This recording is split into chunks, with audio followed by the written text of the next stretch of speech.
Brandon Fletcher may have only been 14 years old, but he'd seen things. You live in the Hornbach Woods, and there ain't no way you don't see things.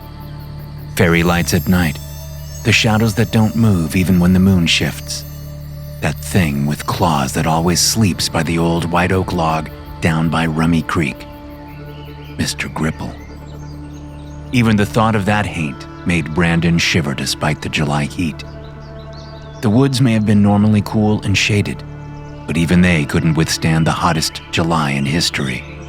Or that's what the radio kept saying. Hottest July in history. Each DJ would announce right after some heavy sigh or surprised whoop or funny sound effect. Brandon heard a funny sizzle noise just before he lost reception on his little transistor radio. Hottest July in history. Then sizzle, static, static, static, dead air. Brandon smacked the black plastic radio over and over, but it produced nothing but a bruise on his right palm. He flipped the radio over, slid back the battery compartment cover, and frowned down at the corrosion. White crystals struck through with rust were coated around the wires connected to both ports of the 9-volt battery. God damn it, Brandon muttered as he put the cover back on and jammed the useless radio into his back pocket. But with the radio silenced, other noises took its place. The noises of Hornbach Woods, sure. Birds chirping, squirrels scolding, insects buzzing, all the usual. But behind the usual sounds, slowly creeping past the wilting ferns and the drooping willows, was a different noise. Brandon cocked his head and listened, like really listened.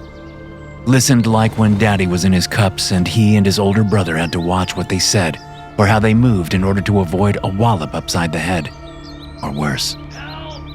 The noise sounded like someone out there was in trouble, like they needed help. Now, every warning Brandon's daddy had ever told him reared up in his mind. Don't follow those fairy lights. You hear old Scratch whispering, and you turn tail and run. That howl ain't no wolf, and it ain't no man, so stay clear. 6 toadstools in a row means you die tomorrow. Brandon had never believed the last one, because he'd seen plenty of lines of toadstools 6 deep and had yet to die. You hear the screaming, you do nothing. It ain't for you. That last warning was what Brandon focused on. He did hear screaming, far off, just around the rocks that looked like a giant had laid down to take a nap and never got back up. Brandon, being 14 and having seen things, wasn't afraid of a little screaming. The shadows were what scared him silly. But screaming? He had 2 older brothers. Screaming and yelling and general hollering and whooping were normal.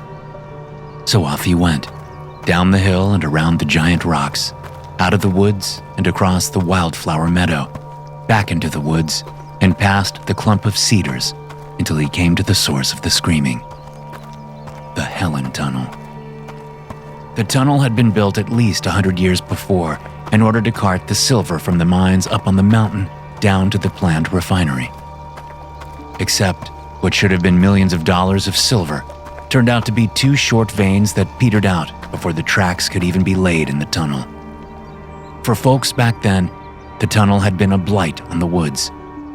But some quickly realized that it provided a handy shortcut when you needed to get from Memphis Gap to Eaton Holler. So despite there being no train tracks anywhere in sight, the tunnel became a thoroughfare through Hornbach Woods. That was until folks started disappearing. Weren't no more than a couple of months before people noticed that sometimes someone would go in from one end and never come out the other. Hell, 2 people could walk together, chatting about the weather and how their hogs were doing, and only one person would come out of that tunnel. The other would still gab away and then look to their side and their companion just weren't there no more. Brandon's daddy said that's how he lost his little sister when he was younger than Brandon. They took the shortcut because they knew of a good blackberry patch on the other side, but they never got to those blackberries. Brandon's daddy came out of the tunnel, but his sister didn't. You stay the hell away from Helen Tunnel, boys.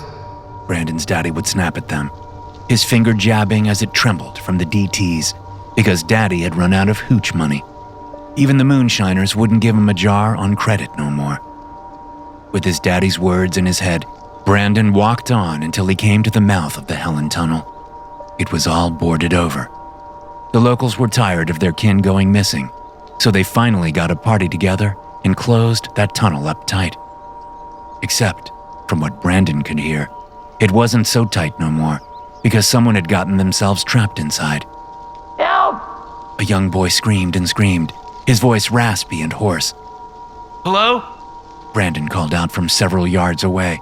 He may have been disregarding his daddy's warning, but he wasn't stupid. 20 yards was about as close as he was prepared to get. Hello? The voice replied. Is someone out there? Brandon hesitated, then said, Yeah. Who's that in there? Brandon! the boy shouted. Brandon Fletcher! Any fear or worry evaporated in that July heat like a creamsicle, just dripped away and was gone. Nice try, Derek. Brandon yelled at the tunnel. What? No, The fake Brandon yelled. it's me! It's Brandon! Not Derek or Oliver. Brandon! Sure it is. Brandon replied and laughed. Next thing you'll tell me is we put a man on the moon. Sure, President Kennedy had been saying it was what America would do before the decade was out, but it hadn't happened yet. And Brandon's daddy said it would never happen because going to the moon was like having a third leg. It didn't help you walk, but it did end up costing a lot of money in extra socks. Brandon's daddy had been really drunk when he announced that little tidbit of wisdom. Daddy said never to go in the tunnel. Brandon yelled. So if you don't want me to tell him, then I get a cold cheer wine from both of you sons of bitches each day for the rest of summer. I ain't Derek or Oliver. The fake Brandon shouted again. I'm Brandon! Brandon shook his head and started to turn away. Who the hell are you? The fake Brandon called from the tunnel. You sound like you know my brothers. Who are you? I'm the real Brandon Fletcher. Brandon called over his shoulder as he walked off. The one and only, you damn faker. Brandon ignored the shouts and screams that followed him as he passed the clump of cedars and walked through the warm woods. When he was across the wildflower meadow, the screaming had stopped. By the time he got home, which was just over the ridge in Bilson's Cove, Brandon was ready for a cold cheer wine. But it was Wednesday, so the icebox was empty until Friday. He'd have to settle for a semi-cold drink from the spring house. Where you been? A nasty snarl barked from the shadows as Brandon opened the spring house door. Jesus Christ! Brandon yelled as he jumped a foot and banged his head on the doorframe. I asked you a question. Stephen Fletcher growled as he slid his way up the spring house wall until he stood upright and stared at his youngest son. Where you been? Brandon backed up quickly, no longer thirsty for that cold drink of spring water. He didn't even want a cheer wine no more. All he wanted was to get as far away from his daddy as fast as possible. I asked you a fucking question, boy. Stephen roared. He lurched toward the spring house door, but his foot caught on something, gravity most likely, and instead of racing at his son, he stumbled and slammed his forehead into the door jamb, splitting the skin instantly. God damn. He muttered as he put a hand to his head and stared at the red blood it came away covered in. Near about brained myself. Brandon took that moment to hightail it away from the spring house, away from their two-story cabin that Daddy had built with his own hands before Brandon was born, before Mama died giving birth to him. Brandon ran and ran, headed down the cove and toward the wide part of Rummy Creek. When he hit the bank of the creek, Brandon finally slowed. He fell down on his knees, sinking into the sandy dirt that lined the creek. Then he hung his head and took several deep breaths. He was shaking all over, his heart hammering away inside his chest like he was having a fit or something. But Brandon just knew it was the aftermath from his run-in with his daddy. It was always like that after a close call. Sometimes Brandon preferred the whooping he'd get. That way, he could just take the pain and be done with it. The running away meant he was never sure which daddy he'd be coming home to later. The daddy who'd forgotten, or the daddy who was lying in wait because he remembered that there was still some punishment to dole out. Not that there was anything to be punished for, except for being in Daddy's general vicinity while the man was pissed drunk. What you doing down here, turd? Brandon sighed and looked over his shoulder at his older brother, Oliver. Not the oldest, that was Derek. Oliver was the middle brother, and he made sure that any shit that rolled downhill from Daddy to Derek to him also rolled right on down to Brandon. Fuck off! Brandon said, and he went to stand up. He'd almost made it when Oliver hurried forward and gave him a hard shove, sending him falling forward into the creek. You don't say shit like that to me, you fucking turd! Oliver snarled, a good imitation of Stephen Fletcher. You show respect to your older brother. By a year is all. Brandon replied, hauling himself up out of the creek. And you're only an inch and a half taller and 10 pounds more. Brandon's voice trailed off as he realized what had happened. Slowly, painfully, he reached into his back pocket and pulled out his transistor radio. It was dripping wet with creek water, and Brandon's heart fell through his stomach and down through the ground all the way to China. Oopsie, Oliver said, and tilted his head back so he could bray that donkey bray he called a laugh. I saved up for this. Brandon said in a quiet voice. All my birthday quarters and all those soda bottles I turned in to Parker's grocery for the deposit. 3 years I saved. Oliver's bray petered out, and he sniffled a few times before kicking sandy dirt in Brandon's direction.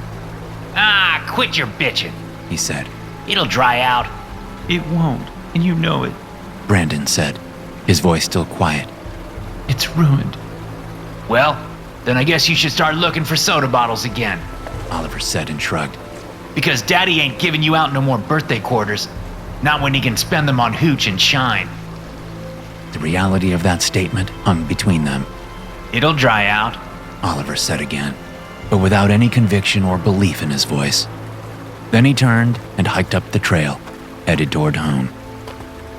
After waiting a few minutes, just to make sure Oliver wasn't gonna pull nothing, Brandon trudged out of the creek and plopped himself back down in the sandy dirt. His soggy radio clutched in his hands. It hurt like hell staring at the ruined radio. But after a while, Brandon came to terms with the loss. It wasn't like he had money for a new 9-volt battery anyway. An hour ticked by, then 2. When the sun was down behind the trees lining the far side of the creek, Brandon hauled himself up out of the sandy dirt, wiped off the butt of his jeans, tucked the dead radio into his back pocket again, and then slowly made his way up the trail. He didn't want to go home and face his daddy or Oliver, but his stomach was rumbling, and while they didn't have much to eat, not much was better than nothing. To Brandon's surprise, he was met with the smell of cooking meat when he stepped from the trees and approached the Fletcher cabin. And from the mouth-watering aroma that surrounded the cabin, Brandon knew it wasn't possum or coon or squirrel. It didn't even smell like rabbit. Brandon rounded the cabin and stopped, stunned at what he saw. His older brother Derek was slowly rotating a small pig on a spit over a large bank of coals. There you are, Derek said and nodded at the spit. Come take a turn. My shoulder's about to fall right off. Brandon rushed right over, his ruined radio all but forgotten. Where'd this come from? Brandon asked. Around. Derek said and stepped away from the pig as Brandon took his place. You stole it? Brandon asked, gripping the spit's handle so he could keep the even rotations going without a pause. I've borrowed it permanently, Derek said, settling onto an upturned half-barrel midway between the fire pit and back porch. He stole it. Oliver said as he came out of the cabin, sipping on a grape knee-high soda. And where the hell did you get that? Brandon asked. Around. Oliver said with a sneer. Bunch of lousy thieves. Stephen Fletcher growled as he came staggering around the side of the cabin, hitching his britches up after a trip to the outhouse. I should call the sheriff on y'all. Derek, who was nearly 18 and almost 3 inches taller than Daddy, rolled his eyes. I saw that, you little shit. Stephen said. Then he pointed at Oliver. Give me that. Oliver only hesitated for a second. Then he held out the half-drunk soda. Stephen took it and downed it in one swallow. Then he threw the bottle at the fire pit, missing spectacularly. There you go, Brandon, Oliver said. Your first bottle for the radio fund. What's that? Stephen Fletcher asked, looking from one boy to the other. What fund? You holding out on me, boys? Best not be. I'm the breadwinner in this family, and what you make is mine. That's not what it means to be a breadwinner, Derek muttered under his breath. Oliver pushed me into the creek and ruined my transistor radio. Brandon said, then regretted the words the second they slipped past his lips. That so? Stephen said, his voice suddenly all high and lilting. Did the little homo's radio get all wet?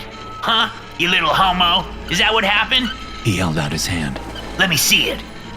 Brandon hesitated. If I have to count to 3, boy, then you better be out of my sight before I hit 2.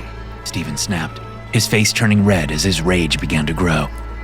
Brandon knew that he'd screwed up. He should have pulled out the radio immediately. The hesitation was his undoing. Here, Brandon said, and handed the radio over to his daddy. Stephen snatched it from Brandon's grip and turned it over and over in his hands. Well, I see the problem right here, he said, and motioned at Brandon. Come here, boy. I'll show you. he's turning the pig. Derek said, getting up from the half-barrel. Oliver will do that. Stephen said. Oliver's mouth opened in protest, but closed just as fast. He slow shuffled toward the pit. Move your goddamn ass, boy! Stephen yelled, and Oliver double-timed, shoving Brandon out of the way so he could grip the spit's handle. Brandon looked at Derek, but there was no salvation there. Derek gave him a sad look, then turned his head away. Right here. Stephen said, and pointed to a spot in front of him. Now. Brandon obeyed and moved to the spot indicated. See this? Stephen said, holding out the radio. Do you see the problem? Brandon looked and looked, but saw nothing. No. He said and shook his head. Let me help you. Stephen said, just as he swung the radio up so fast that his arm was nothing but a blur. The black plastic smashed into Brandon's face and his head rocked back. But Stephen Fletcher was an old pro at dragging out pain and punishment. Before Brandon could stumble a step back, Stephen's free hand snatched the boy's shirt front and yanked him close. He came in from the side with the radio before Brandon could even register the bright pain pulsing from his broken nose. Brandon's left ear exploded with agony as the radio smashed into it, not once, but 5 full times, collapsing to the ground with blood pouring out of his nose and his ear, plus the various slashes on his cheek and jaw from the radio's shattered case. Brandon tried to get his arms up in time to protect himself, but he was too slow. The kicks came swiftly, one after the other, into his ribs, his side, his back, his hips, his chest, and finally his head when he fell over sideways, unable to hold himself up anymore. Brandon heard Derek shouting, and then it all went black. It'd be 3 days before Brandon could walk outside without help from one of his brothers. It was a full week when he could chew food again without crying. Gotta learn, Stephen Fletcher said, as Brandon took ginger steps down off the back porch. Yes, sir. Brandon said as he walked past the fire pit and toward the woods. Where you think you're going? Stephen shouted. Brandon didn't respond. He just kept on walking. You ain't gonna get far, you fucking homo! Stephen shouted, not bothered enough to stand up and give chase. He let his words dole out the pain instead of his fists. Useless like your mama. That one stung, but Brandon still didn't respond. He kept walking, letting his feet guide him, totally not caring where he was going or where he'd end up. After an hour of wandering, Brandon found himself standing in front of the Helen Tunnel, his eyes studying the old boards that sealed off the entrance from the ground up. Hello? Brandon called. Hello? The fake Brandon's voice replied. Who's there? Help me! Why? Brandon asked. Why should I? You're better off in there. What? No! The fake Brandon replied. Get me out of here! It was all a mistake! A big mistake! I want to go home! No, you don't. Brandon said, and turned and leaned his back against the boards. He slid to the ground, wincing as a sliver slipped through his t-shirt and embedded itself in his back. But he didn't remove it, even as a small trickle of blood slipped down his spine. Listen, please. The fake Brandon said. I don't know how long I've been in here, but I don't want to be anymore. I wanted to get away. I wanted to hide, but this isn't better. I want to get away. I want to hide. Brandon replied. No, you don't. The fake Brandon yelled. It's not right in here. There are things. They cry and sob. And there is something else. Do the things hit you and kick you and call you homo? Brandon asked, his head in his hands. No, but they... Then shut the fuck up and quit whining! Brandon interrupted. You're better off in there! No! Why aren't you listening to me? The fake Brandon wailed. Please get me out of here! Brandon sat there as the fake Brandon yelled and pleaded and cajoled. Then he came to a conclusion. Sure.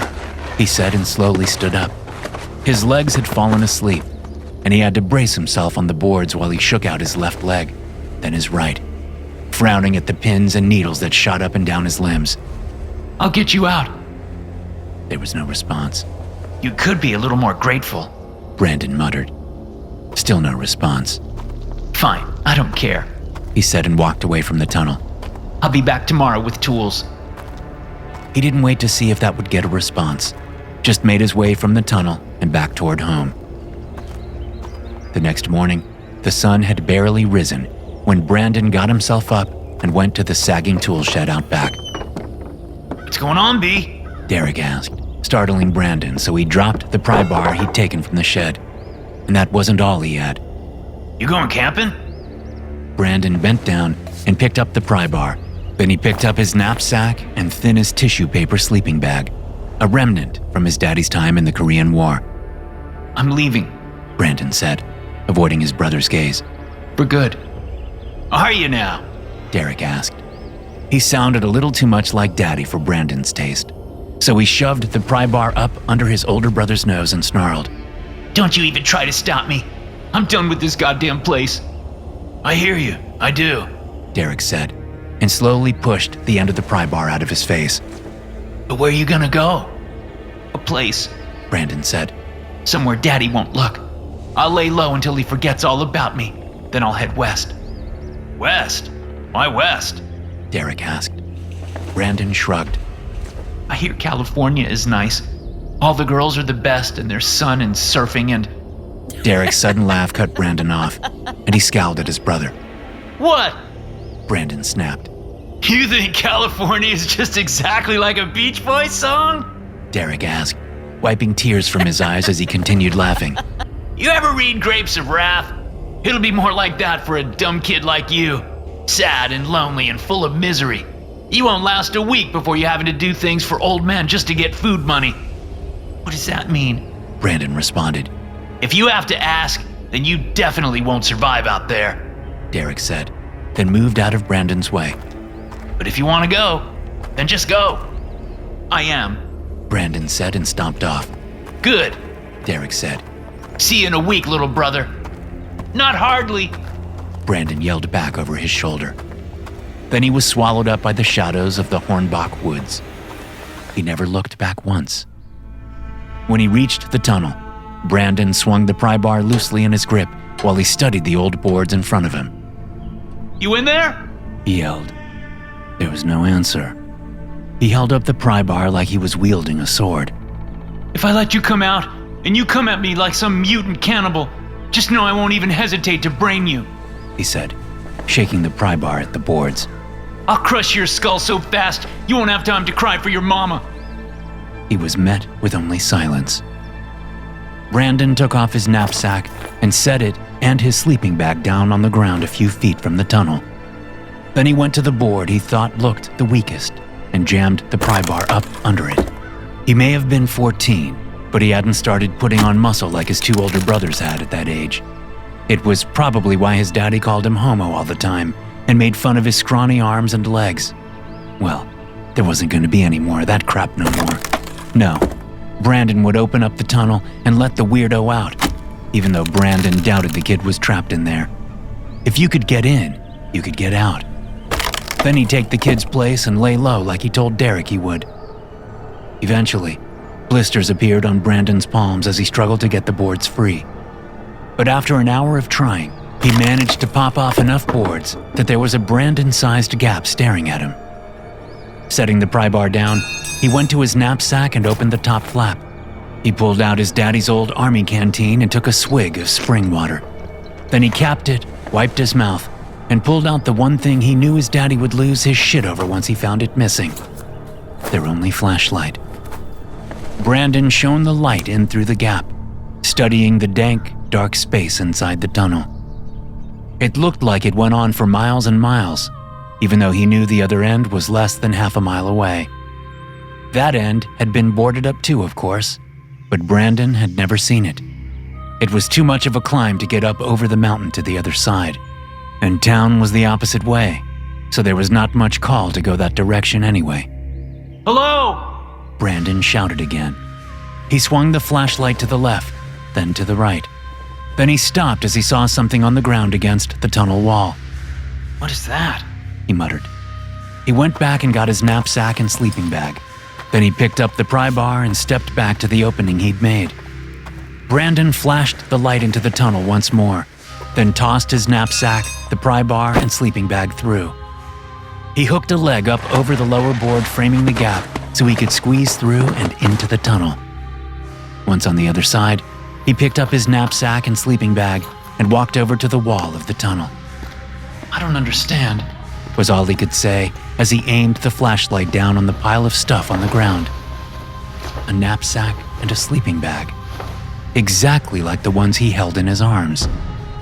The sleeping bag even had that puke stain from Oliver when he ate too many wineberries last summer. And the knapsack had that frayed left strap. A hunk of metal glinted in the light, and Brandon bent down. He pulled a dented flashlight out from under the knapsack. Its lens was busted and so was the bulb. Brandon shook his head and dropped the broken flashlight. He studied the knapsack and the sleeping bag again. They both looked exactly like his, and he couldn't figure out how or why. Then he saw that there was no pry bar anywhere. Brandon realized he hadn't picked that up.